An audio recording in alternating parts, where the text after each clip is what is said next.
I'm sorry to have to begin by disagreeing with His Grace. If you're going to be a serious grown-up person and appear to defend the Catholic Church in public in front of an educated and literate audience, you simply have to start by making a great number of heartfelt apologies and requests for contrition and forgiveness.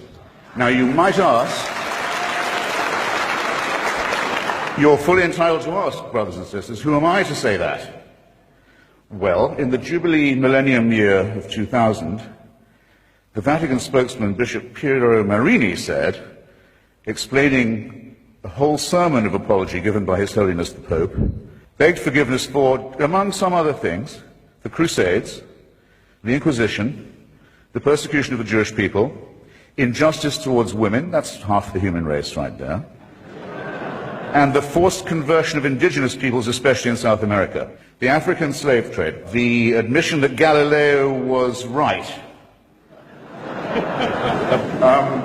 and for silence during Hitler's final solution, or Shoah. And it doesn't end there. There are smaller but significant, equally significant, avowals of a very bad conscience.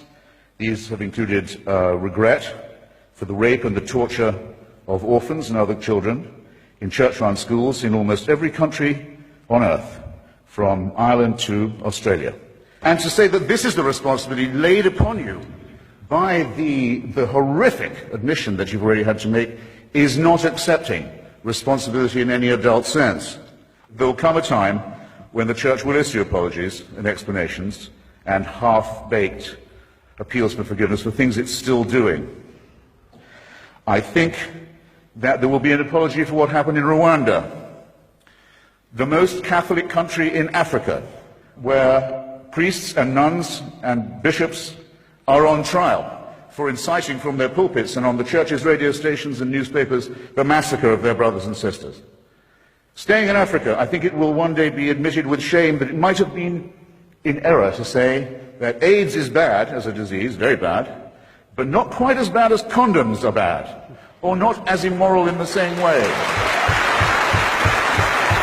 I say it in the presence of His Grace, and I say it to His face. The preachings of His Church are responsible for the death and suffering and misery of millions of His brother and sister Africans, and He should apologize for it. He should show some shame.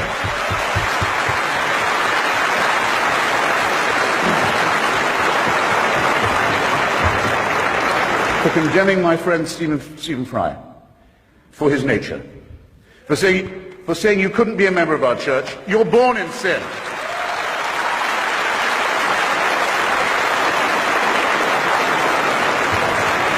He's not being condemned for what he does, he's being condemned for what he is. You're a child made in the image of God. Oh no, you're not. You're a faggot.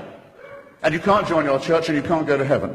This is disgraceful. It's inhuman. It's obscene. And it comes from a clutch of hysterical, sinister virgins who've already betrayed their charge in the children of their own church. For shame, for shame.